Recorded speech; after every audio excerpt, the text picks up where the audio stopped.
At age 52, I never imagined myself in a divorced attorney's office. Yet life has an uncanny knack for taking unexpected turns. What I least anticipated was learning that my wife of 23 years had been secretly plotting to deprive me of everything, including the house I constructed personally.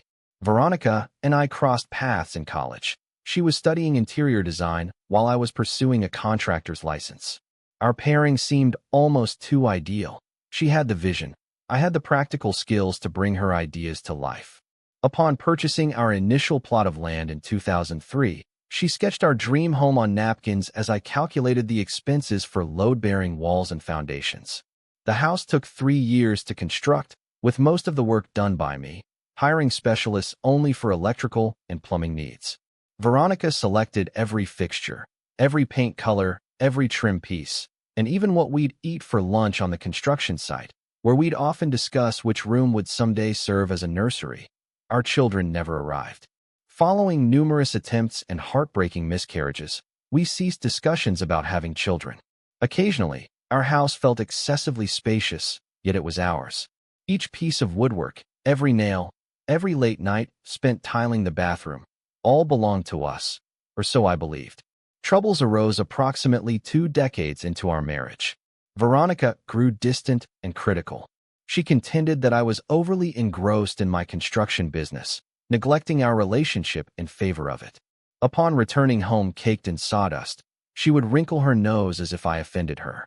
The woman who once supplied me with sandwiches on job sites now treated my work as inferior. I made efforts, arranging date nights, suggesting therapy, even proposing a trip to a tropical location. However, she rejected each proposal with the same frigid indifference. I began questioning whether she was involved with someone else, but never discovered any proof. No suspicious messages, no unexplained absences, no foreign scents. Only what I eventually uncovered was. A chilly Saturday morning in March found me uncovering a harsh reality. I was simply nudging a loose floorboard in our bedroom as age causes the house to shift, sometimes bringing up boards. I'd lifted 3 of them and was examining the subfloor when I overheard voices downstairs. Veronica was on the phone, her tone causing me to pause. "The lawyer requires proof of his drinking," she was stating. "No, he doesn't consume much alcohol, but who would know? I've been accumulating empty bottles in the garage."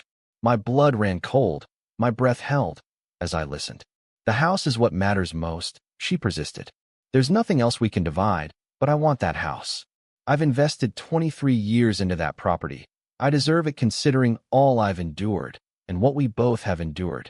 Living with a woman who treated me like a stranger was my lot. Once I secure the house, I'll promptly sell it. The market is advantageous now, allowing me to use the proceeds to begin anew somewhere else, perhaps Phoenix, as we had planned." Phoenix. I hadn't heard her mention Phoenix before. With my knees pressed against the rafters, I listened as she plotted the demise of my existence, conspiring with someone whose voice I couldn't discern.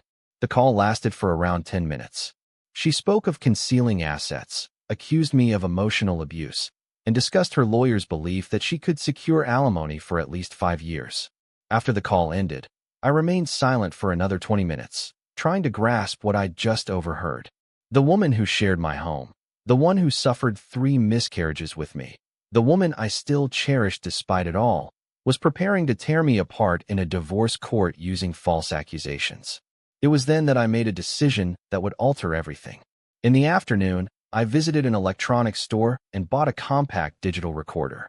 Nothing extravagant, merely something capable of capturing crisp audio with a long battery life. I informed Veronica I planned to acquire materials for a kitchen renovation, not entirely false since I did visit a lumber yard to add credibility. I concealed the recorder in our bedroom that night, cleverly tucked behind a picture frame on the dresser. The following morning, I left for work as normal, but returned during lunch, aware she'd be home. She was once more vocal, even outlining the optimal timing for filing divorce papers to maximize financial harm to my business. She considered her construction activities hazardous for children, despite our lack of them. She amused herself by predicting I'd strive to keep the house, and how oblivious that was. "He has no idea what lies ahead," she declared. "He believes because he constructed the house it's his, but I've been strategizing for 2 years." My attorney claims I have a solid case for obtaining everything. 2 years of planning. For 2 years, she had been meticulously plotting this separation, while I was battling to save our marriage. Over 3 weeks, I accumulated recordings of our conversations. Each one seemed more hurtful than the previous one. In them, she discussed fabricating documents, deceiving friends and family about my actions, and her secret banking maneuvers, transferring money into a separate account little by little. The most painful part was hearing her laugh. She found amusement in my ignorance. She joked with her friend that I might cry when the legal papers arrived. 6 weeks later, when Veronica filed for divorce, I wasn't taken aback. In our living room, a place where we had envisioned our future and shared moments of sorrow, she informed me that she could no longer feign happiness. "I want a clean break," she said. "We can divide things equitably, but I need to keep the house. It matters to me." I gave a nod, acknowledging her request without resistance or objection. During the tumultuous divorce proceedings, Veronica's attorney portrayed me as an absent, indifferent spouse who prioritized work over my wife. They asserted I had alcohol issues, was reckless with finances, and concealed assets.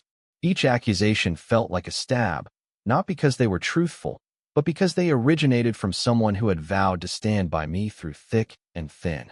In the depositions, I listened as my wife fabricated our entire marriage story with such fervor that I nearly questioned my own recollections. My attorney was skilled, but Veronica's was more proficient. It was apparent she had meticulously prepared and hired an aggressive tactician for the case.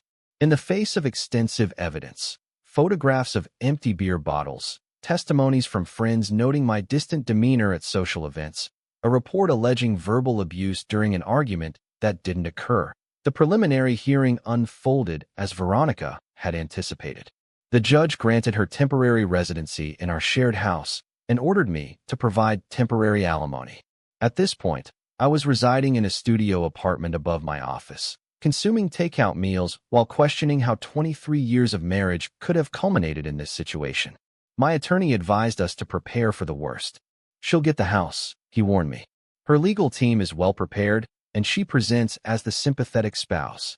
Unless you have something we don't know, you should start considering your post-divorce life," he said. I had something, but I hadn't shared it with him at that point. The final hearing was slated for a November Tuesday. Sitting in that courtroom, I watched Veronica deliver her part flawlessly as the wronged spouse. In a plain navy dress, light makeup, and a subdued, sorrowful tone, she detailed our marital breakdown during court proceedings. She mentioned my alcohol issue and emotional inaccessibility. She recounted the way she'd put her career aside to aid my business and claimed entitlement to the house for years of neglect. Her testimony was compelling. It could have convinced even me if I hadn't spent 3 weeks listening to a genuine voice concocting lies. When the judge inquired about additional evidence, my lawyer turned towards me. We had anticipated this moment. I gave a nod. "Your Honor," my lawyer declared, "my client possesses audio recordings that he deems pertinent to these proceedings." Veronica's complexion paled, and for the first time in months, she looked straight at me, displaying an emotion I had never seen before: genuine fear. The initial recording showcased her discussion about concealing assets and falsifying information regarding my drinking habits. In the quiet courtroom, her voice echoed with derision as she mocked my ignorance, chuckling about my cluelessness. The second recording disclosed her strategy to accuse me of emotional abuse and conceal funds in unknown accounts. By the third tape, Veronica's lawyer protested all objections, but the judge dismissed them. The evidence was legally obtained and pertinent, gathered from my own residence. As the recordings concluded, the judge scrutinized Veronica with an icy gaze. Her tears weren't the sympathetic ones she had been displaying in court. These were tears of fear.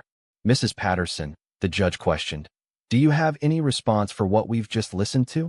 She attempted to justify the recordings as taken out of context, claiming they were mere emotional outbursts to a friend. The judge remained unconvinced. "It is based on the presented evidence," he replied.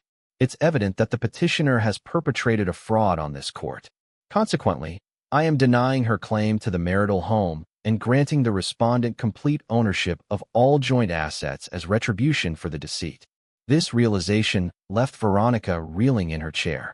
Her lawyer likely began packing up his briefcase, possibly considering how swiftly he could disassociate himself from a client who had just lied. Under oath before a judge, the house, business, and secretly funded bank account are now mine. But the true victory transcends financial gain. It lies in witnessing 23 years of deception unravel in a courtroom, knowing that truth has prevailed. I continue to reside in the house I constructed. Occasionally, I traverse through those rooms and recall the woman who once envisioned our future within them. I don't harbor hatred for Veronica, but I also don't pine for her presence. She unveiled her true self to me, and I'm thankful I discovered it before she could jeopardize all I had built. The dwelling now appears larger, silent, yet strikingly truthful. It belongs to me alone, as it ought to be.